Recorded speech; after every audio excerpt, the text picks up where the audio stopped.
Alamin naman natin ang mga kaganapan sa mundo ng international sports scene sa report ni teammate Carl Velasco.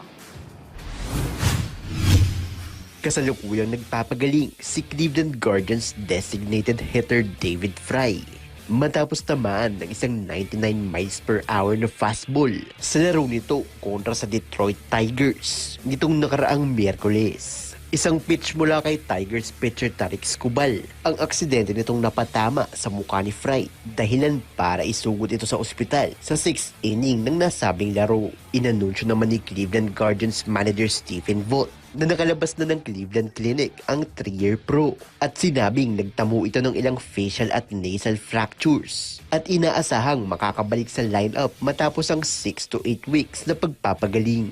Ayon naman kay Skubal, nauna na siyang humingi ng tawad kay Fry at hinilingang mabilis na pag-recover ng hitter sa hit by pitch. Samantala, kasalukuyang nangunguna ang Guardians sa American League Central ng MLB. Hawak ang kartadang 86-72 win-loss record.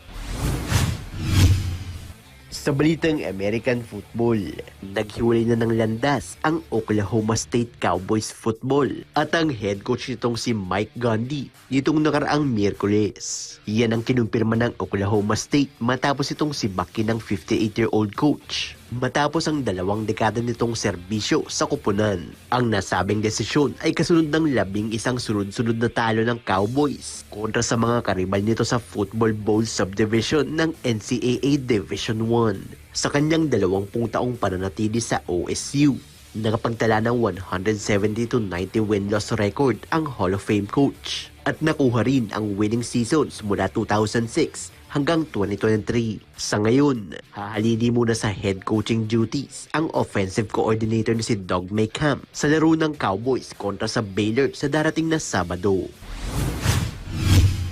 At sa balitang basketball, muling magbabalik para sa Miami Heat si Nigerian basketball star Precious Achiuwa matapos ang halos 4 na taon nitong pananatili sa ibang kupunan. Yan ang kinumpirma ng isang American Sports Programming Network kung saan isang 1-year deal ang napagkasunduan ng dalawang panig. Huling naglaro si Achiuwa para sa New York Knicks noong nakaraang season at Toronto Raptors noong 2023. Nakapagtala ang 26-year-old ng 6.6 points, 5.6 rebounds sa loob lamang ng 20 minutes per game sa 57 laro noong 2024 season. Carl Velasco para sa Pambansang TV sa Bagong Pilipinas.